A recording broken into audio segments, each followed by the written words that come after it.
Good evening, and welcome to Boring Books for Bedtime. I hope tonight's installment provides all the boredom your busy brain needs to quiet down and let you get some sleep for once. So lie back, adjust your volume, take a nice deep breath, and off we go. This evening, we're reading a little work about a very curious cultural phenomenon that occurred at the beginning of the 20th century. The Coming of the Fairies by Sir Arthur Conan Doyle, author of the New Revelation, The Vital Message, Wanderings of a Spiritualist, illustrated from photographs, copyright 1921 and 1922 by the George H. Doran Company, New York. Let's begin. Preface. This book contains reproductions of the famous Cottingley photographs and gives the whole of the evidence in connection with them. The diligent reader is in almost as good a position as I am to form a judgment upon the authenticity of the pictures. This narrative is not a special plea for that authenticity, but is simply a collection of facts, the inferences from which may be accepted or rejected as the reader may think fit. I would warn the critic, however, not to be led away by the sophistry that because some professional trickster, apt at the game of deception, can produce a somewhat similar effect, therefore the originals were produced in the same way. There are few realities which cannot be imitated, and the ancient argument that because conjurers on their own prepared plates or stages can produce certain results, therefore similar results obtained by untrained people under natural conditions are also false, is surely discounted by the intelligent public. I would add that this whole subject of the objective existence of a subhuman form of life has nothing to do with the larger and far more vital question of spiritualism. I should be sorry if my arguments in favor of the latter should be in any way weakened by my exposition of this very strange episode, which has really no bearing upon the continued existence of the individual. Arthur Conan Doyle, Crowborough, March 1922. Chapter 1. How the Matter Arose. The series of incidents set forth in this little volume represent either the most elaborate and ingenious hoax ever played upon the public, or else they constitute an event in human history which may in the future appear to have been epoch-making in its character.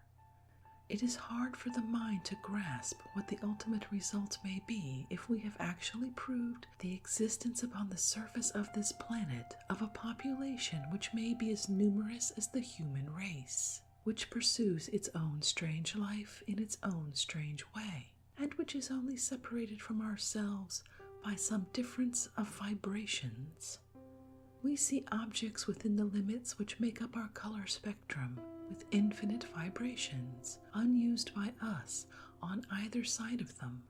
If we could conceive a race of beings which were constructed in material which threw out shorter or longer vibrations, they would be invisible unless we could tune ourselves up or tone them down. It is exactly that power of tuning up and adapting itself to other vibrations which constitutes a clairvoyant, and there is nothing scientifically impossible, so far as I can see, in some people seeing that which is invisible to others. If the objects are indeed there, and if the inventive power of the human brain is turned upon the problem, it is likely that some sort of psychic spectacles, inconceivable to us at the moment, will be invented, and that we shall all be able to adapt ourselves to the new conditions. If high-tension electricity can be converted by a mechanical contrivance into a lower tension, keyed to other uses, then it is hard to see why something analogous might not occur with the vibrations of ether and the waves of light. This, however, is mere speculation, and leads me to the fact that early in May 1920 I heard, in conversation with my friend Mr. Cow, the editor of Light, that alleged photographs of fairies had been taken.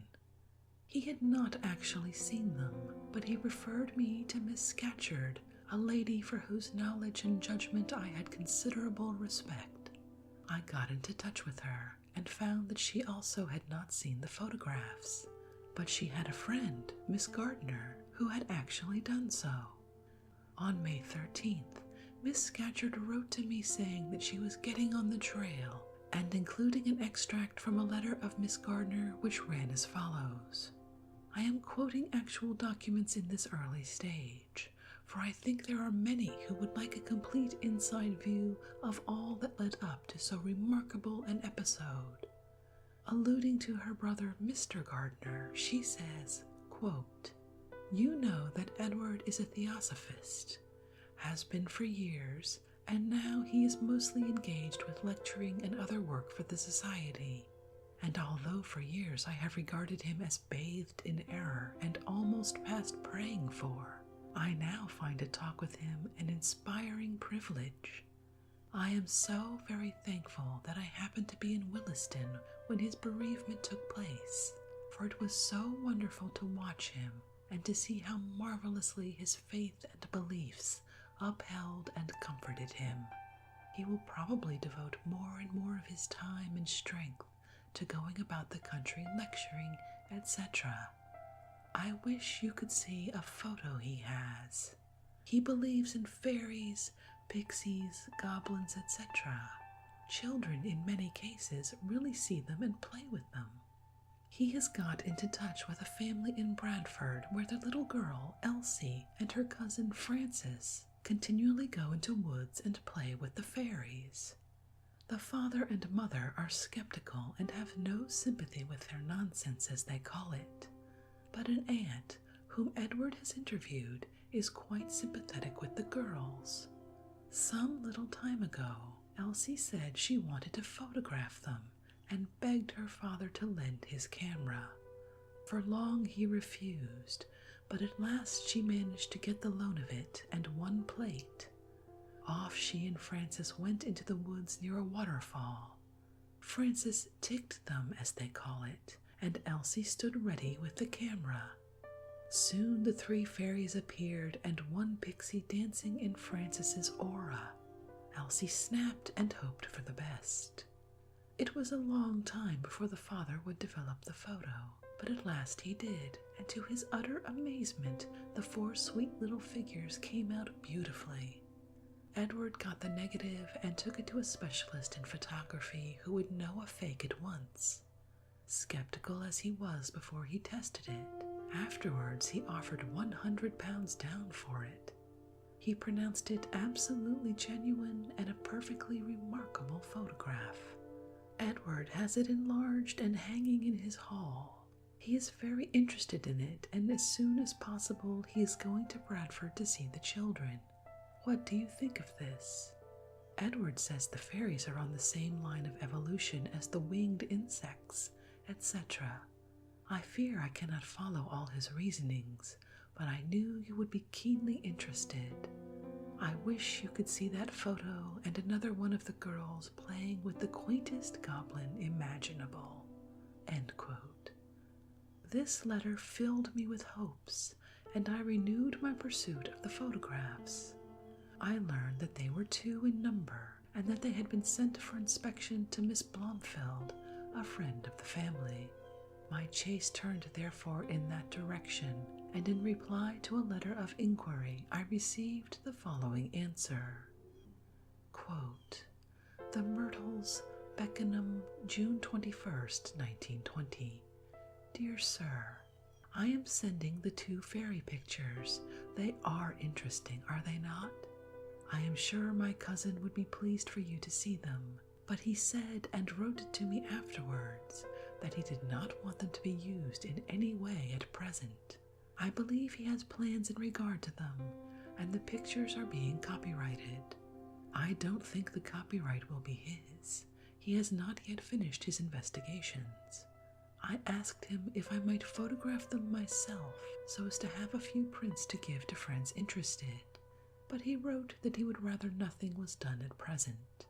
I think my cousin is away from home just now, but his name is Edward L. Gardner, and he is president of one of the branches of the Theosophical Society, Blavatsky Lodge, and he lectures fairly often at their hall, Mortimer Hall, Mortimer Square, West.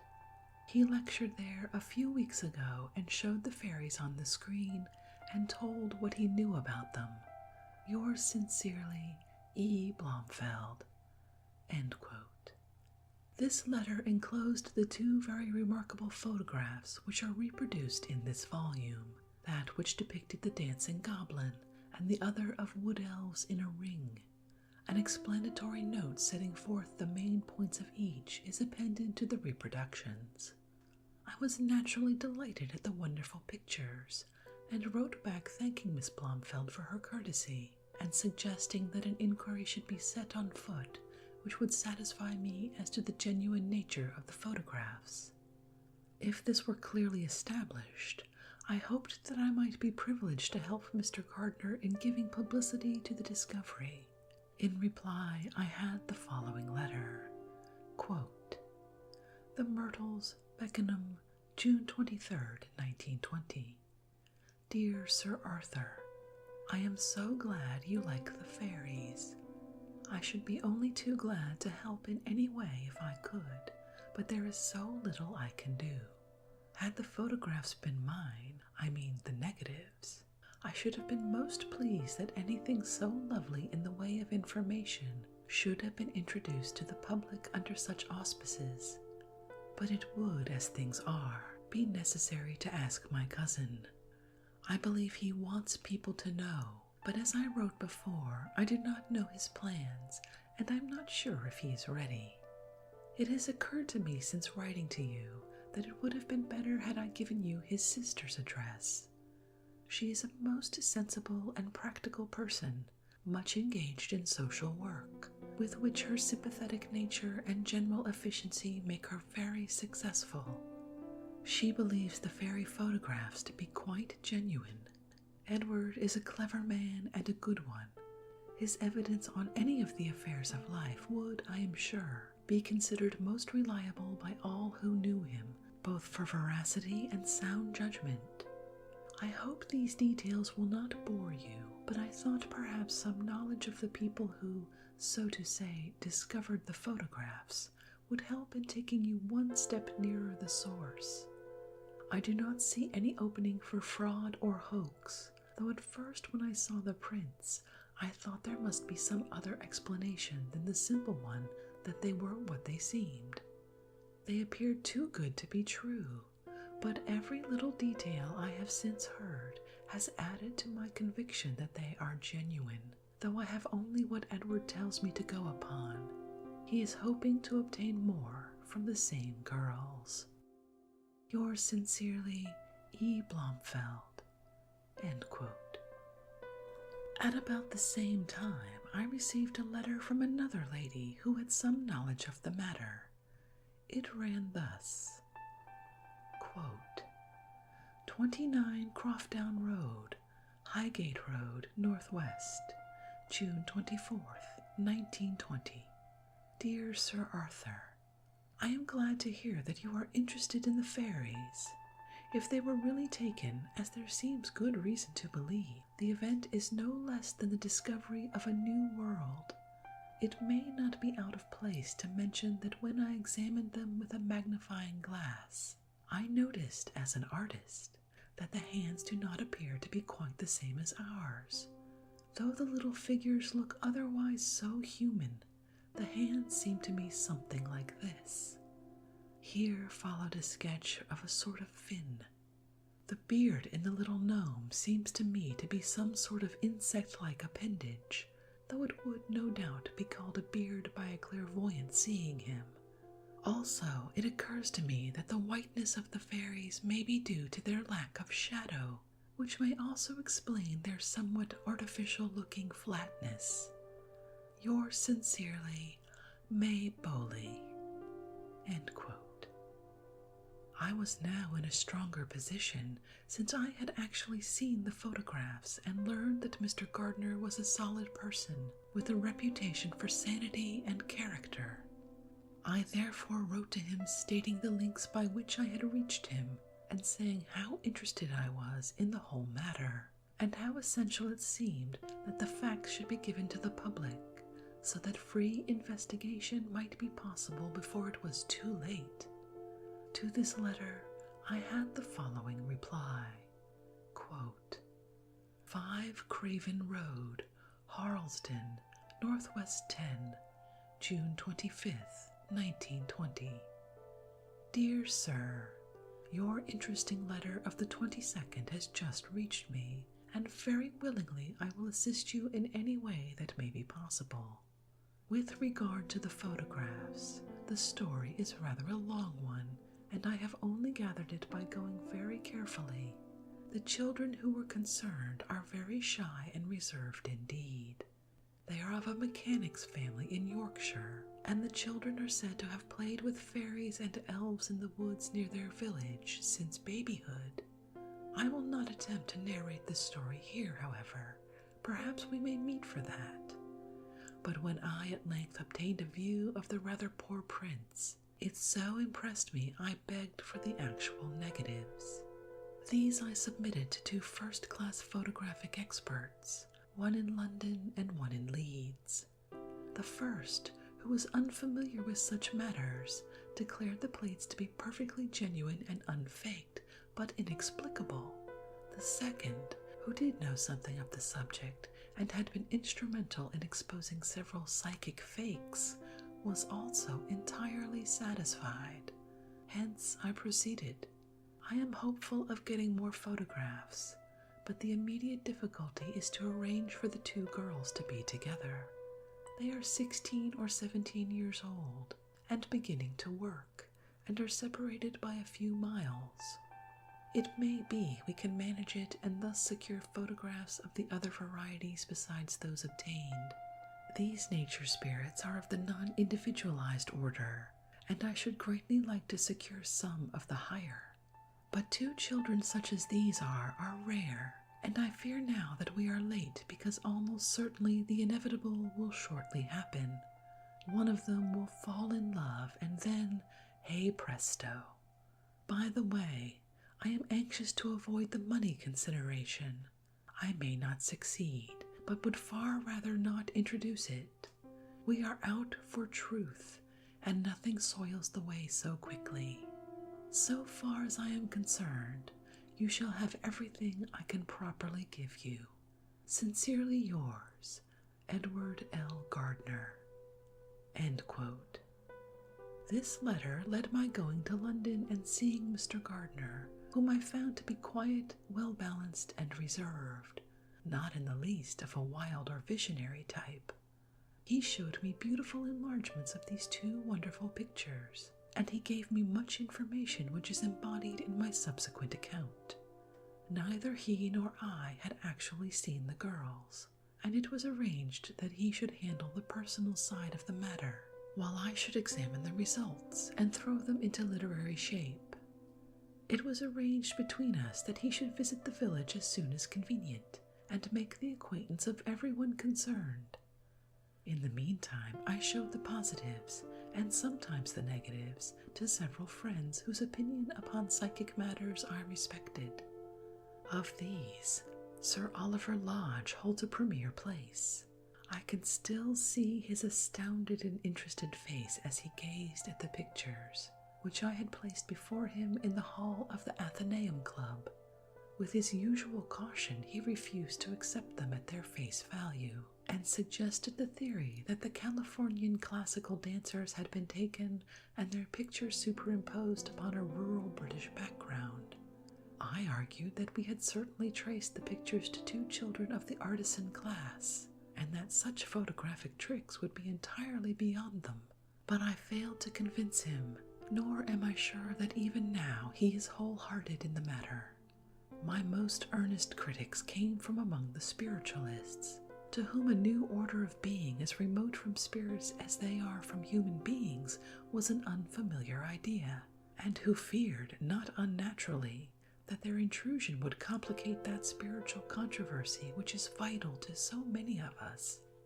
One of these was a gentleman whom I will call Mr. Lancaster, who, by a not unusual paradox, combined considerable psychic powers, including both clairvoyance and clairaudience, with great proficiency in the practice of his very prosaic profession.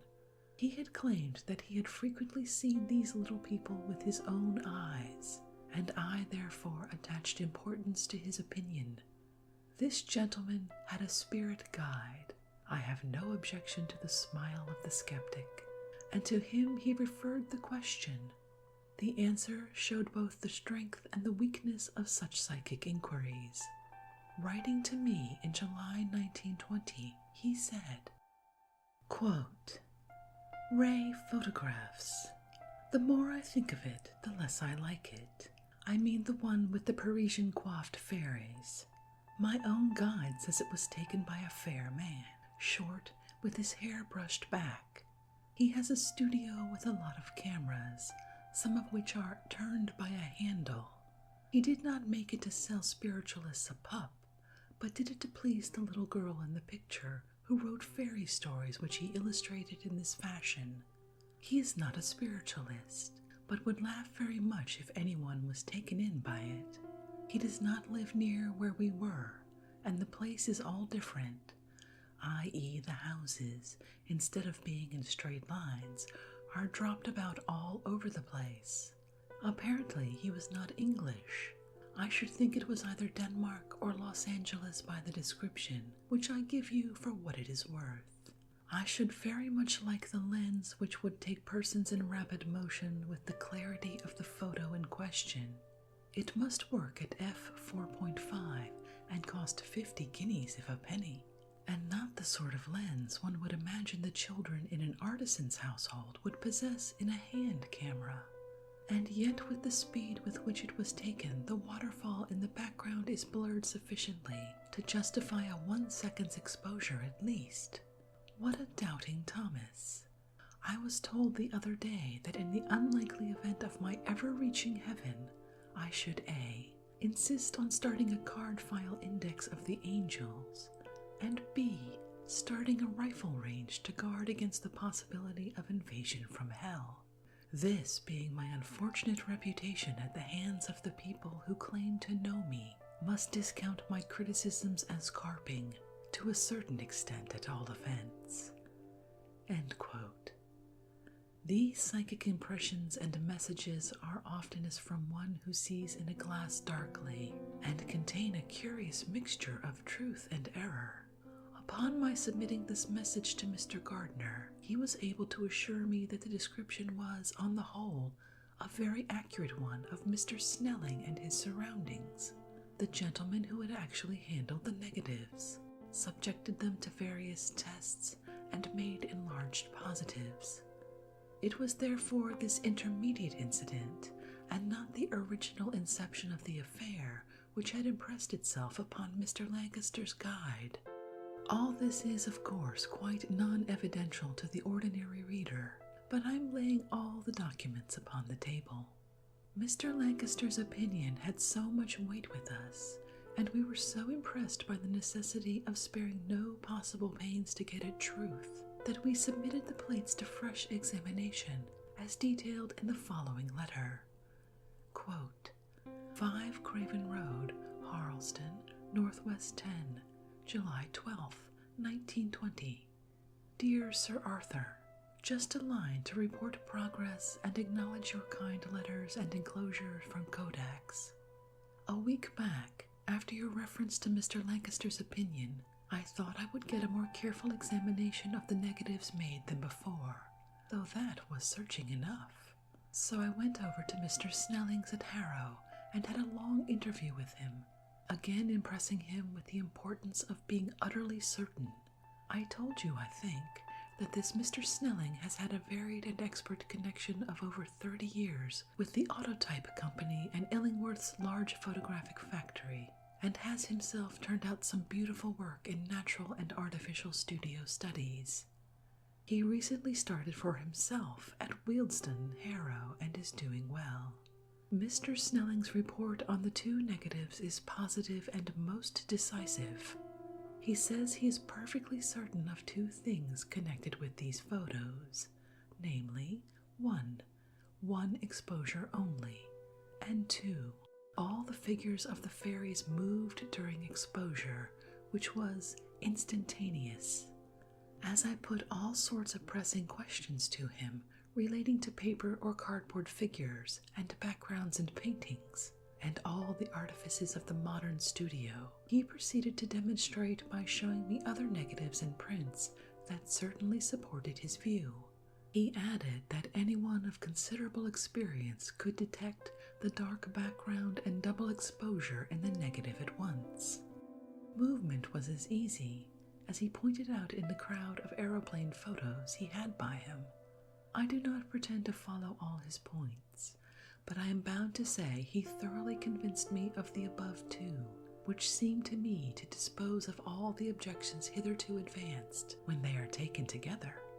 Mr. S. is willing to make any declaration embodying the above, and stakes his reputation unhesitatingly on their truth.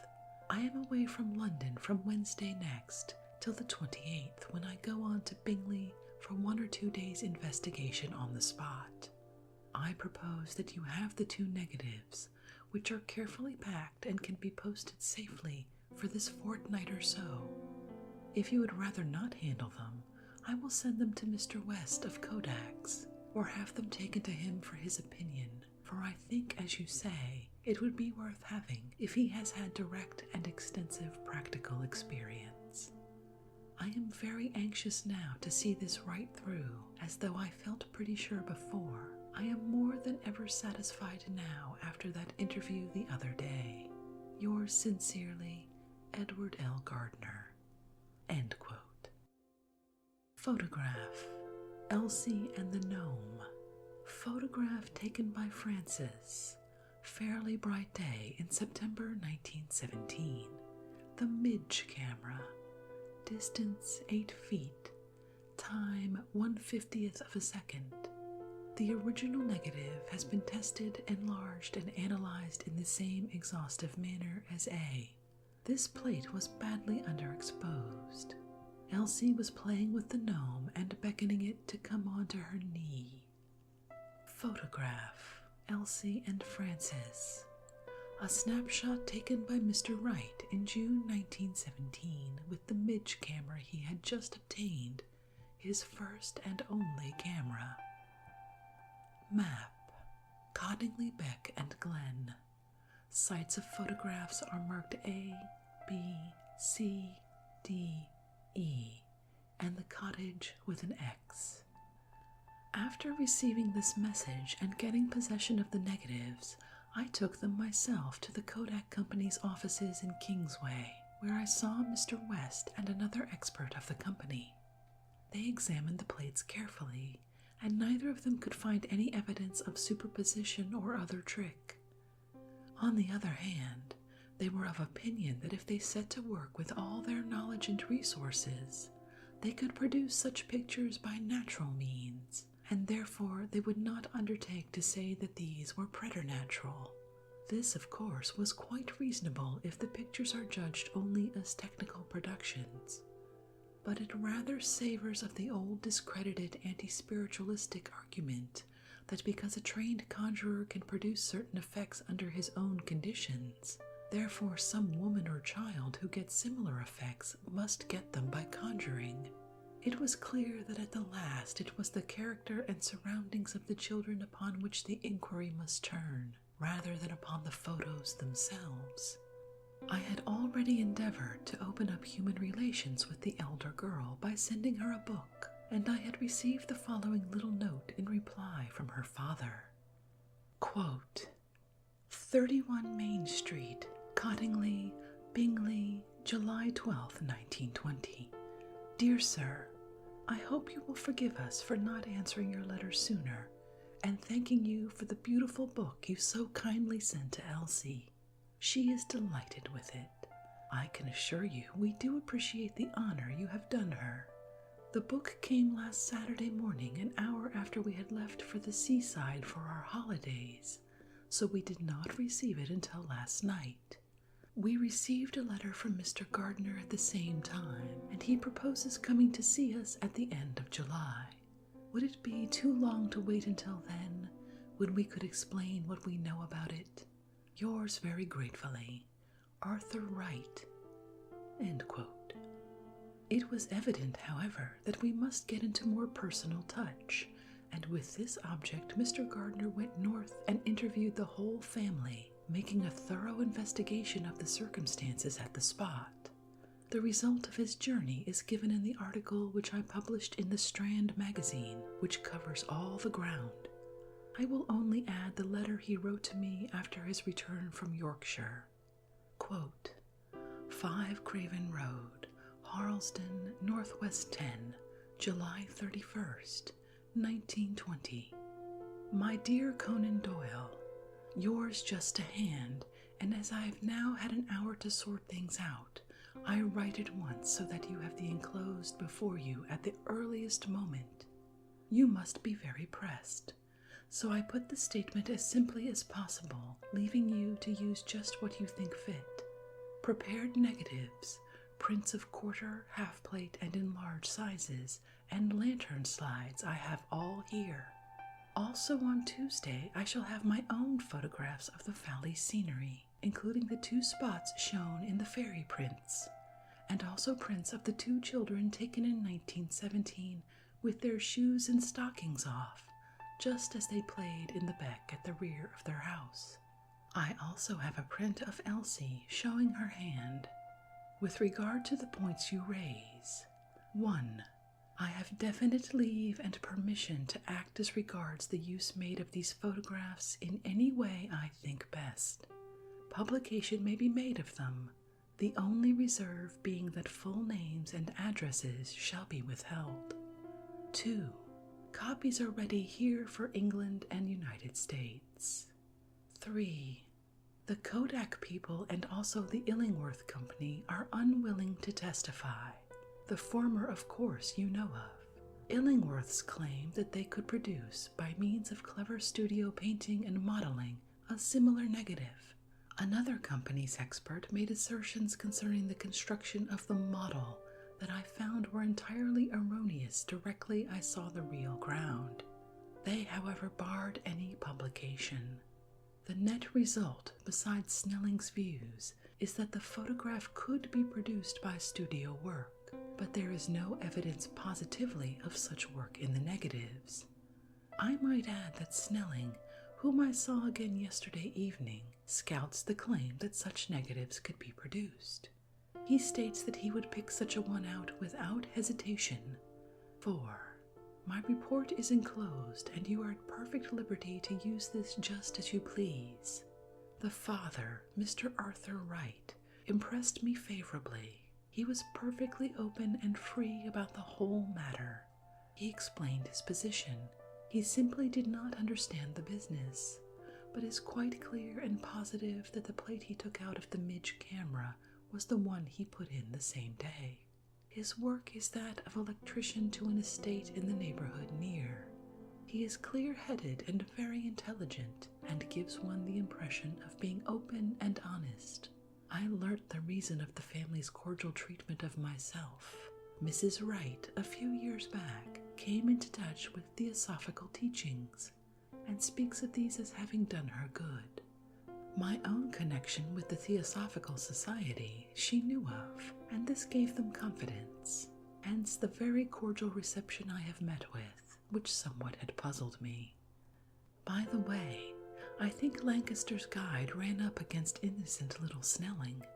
He matches the description quite well, as I realized last night, and he did prepare the new negatives from which the prints you have were made, and he has a room full up with weird machines with handles and devices used in photography. Sincerely yours, Edward L. Gardner. End quote.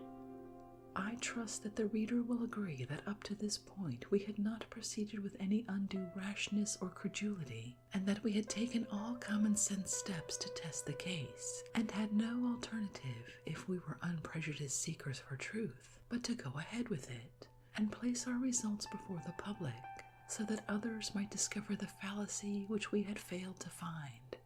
I must apologize if some of the ground in the Strand article which follows has already been covered in this introductory chapter. Chapter 2. The first published account. Strand, Christmas number, 1920. Should the incidents here narrated and the photographs attached hold their own against the criticism which they will excite, it is no exaggeration to say that they will mark an epoch in human thought.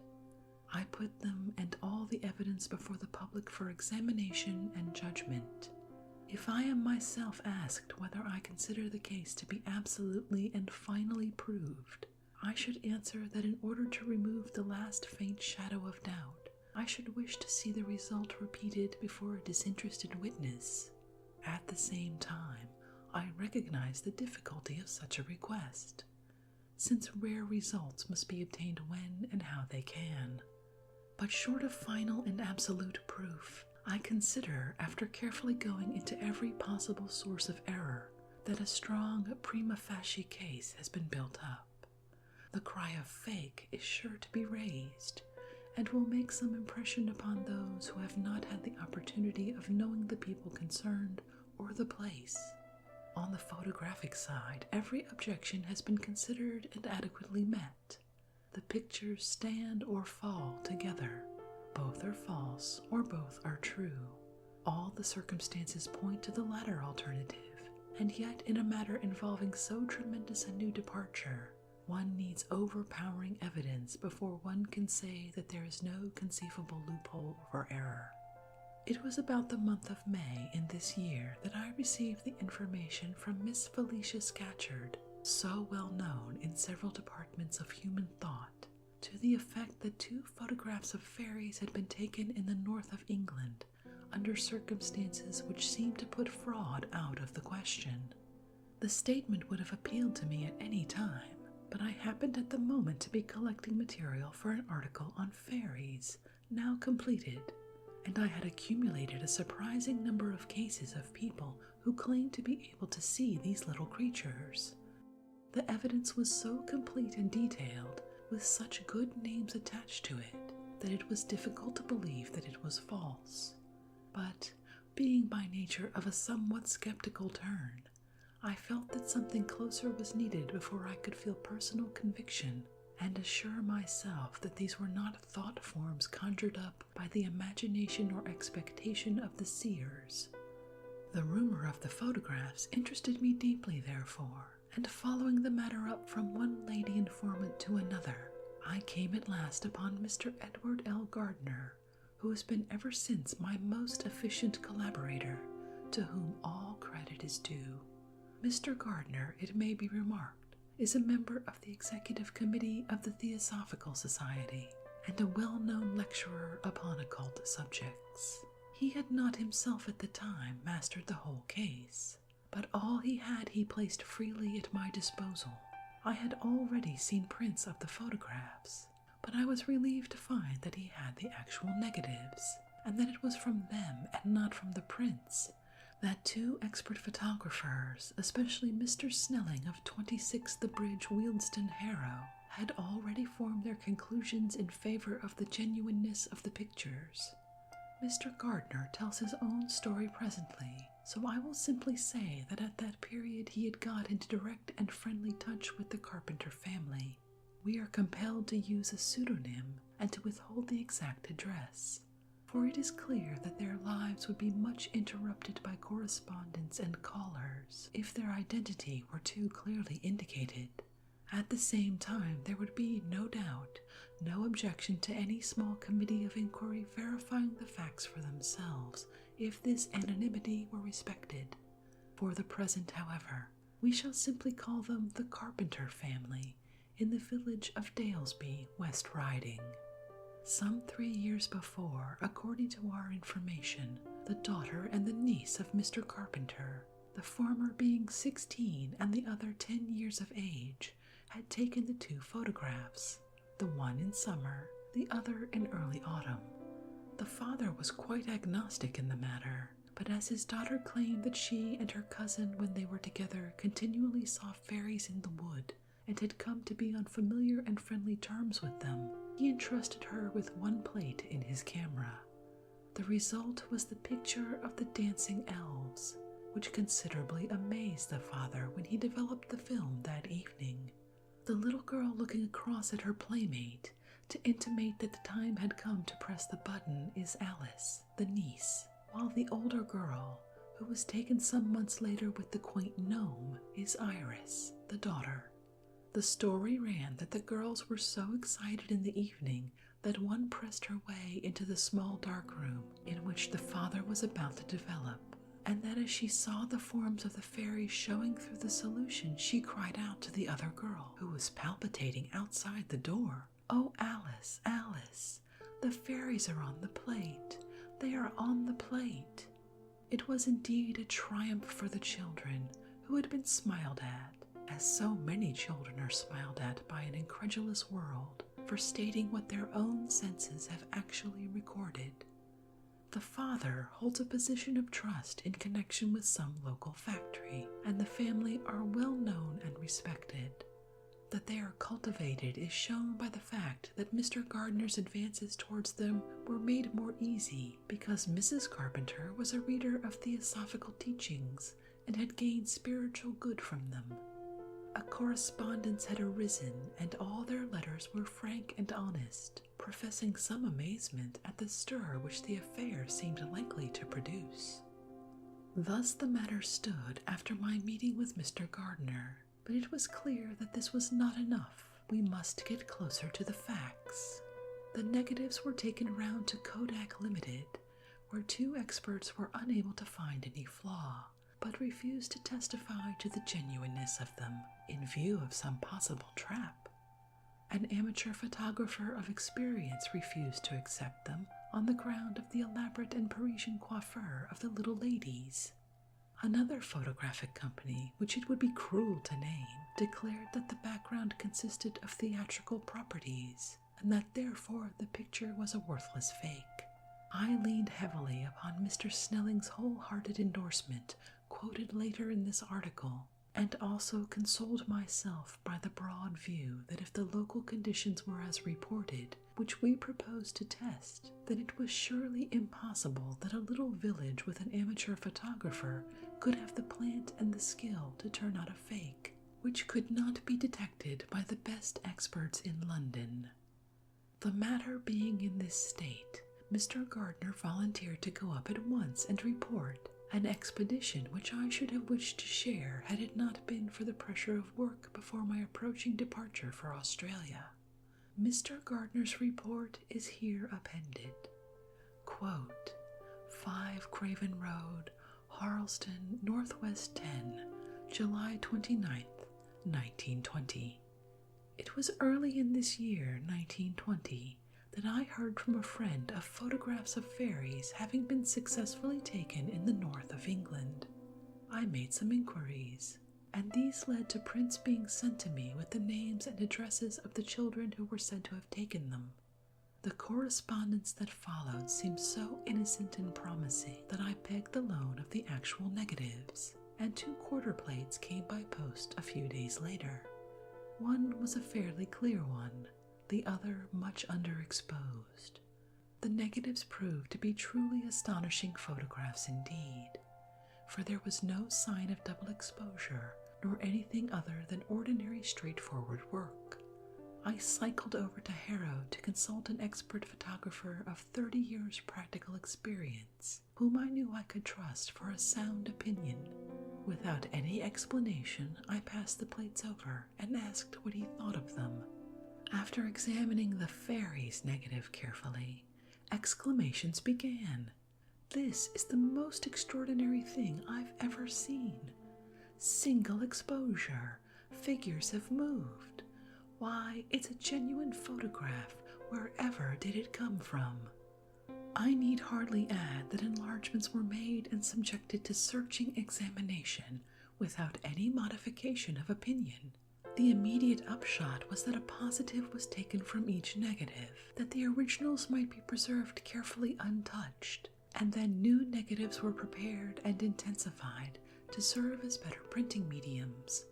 The originals are just as received and in my keeping now. Some good prints and lantern slides were soon prepared. In May, I used the slides with others to illustrate a lecture given in the Mortimer Hall, London, and this aroused considerable interest, largely because of the pictures and their story. A week or so later, I received a letter from Sir Arthur Conan Doyle asking for information concerning them, some report, I understood, having reached him from a mutual friend. A meeting with Sir Arthur followed, and the outcome was that I agreed to hasten my proposed personal investigation into the origin of the photographs, and carry this through at once instead of waiting till September, when I should be in the north on other matters. In consequence, today, July 29th, I am just back in London from one of the most interesting and surprising excursions that it has ever been my fortune to make. We had time before I went to obtain opinions on the original negatives from other expert photographers, and one or two of these were adverse rather than favorable. Not that any would say positively that the photographs were faked, but two did claim that they could produce the same class of negative by studio work involving painted models, etc. And it was suggested further that the little girl in the first picture was standing behind a table heaped up with fern and moss, that the toadstool was unnatural, that in the gnome photo the girl's hand was not her own, that uniform shading was questionable, and so on.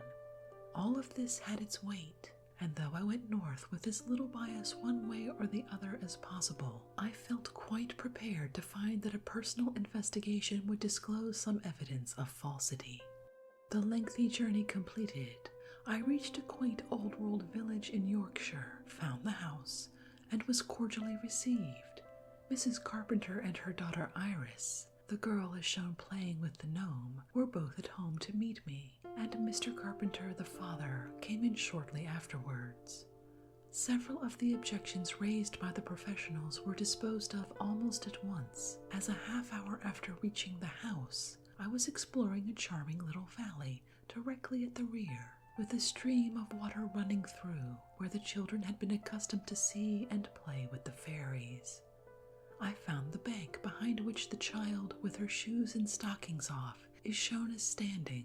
Toadstools exactly as in the photograph were about in plenty, quite as big and hearty-looking. And the girl's hand?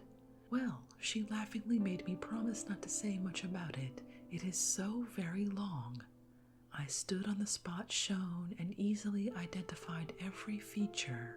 Then, in course of eliciting all that one could learn about the affair, I gathered the following, which, for the sake of conciseness, I set out below. Camera used, the Midge quarter plate. Plates, Imperial Rapid. Fairies photo, July 1917. Day brilliantly hot and sunny, about 3 p.m. Distance 4 feet. Time 1/50th of a second. Gnome photo, September 1917. Day bright but not as above, about 4 o'clock. Distance 8 feet. Time 1/50th of a second. I was 16 years old. Her cousin A was 10 years. Other photographs were attempted but proved partial failures, and plates were not kept. Coloring, the palest of green, pink, mauve, much more in the wings than in the bodies, which were very pale to white. The gnome is described as seeming to be in black tights, reddish-brown jersey, and red pointed cap. He was swinging his pipes, holding them in his left hand, and was just stepping up on I's knee when A snapped him. A, the visiting cousin, went away soon after, and I says they must be together to take photographs. Fortunately, they will meet in a few weeks' time, and they promise me to try to get some more. I added that she would very much like to send me one of a fairy flying. Mr. C's testimony was clear and decisive. His daughter had pleaded to be allowed to use the camera. At first he demurred, but ultimately, after dinner one Saturday, he put just one plate in the midge and gave it to the girls. They returned in less than an hour and begged him to develop the plate, as I had taken a photograph.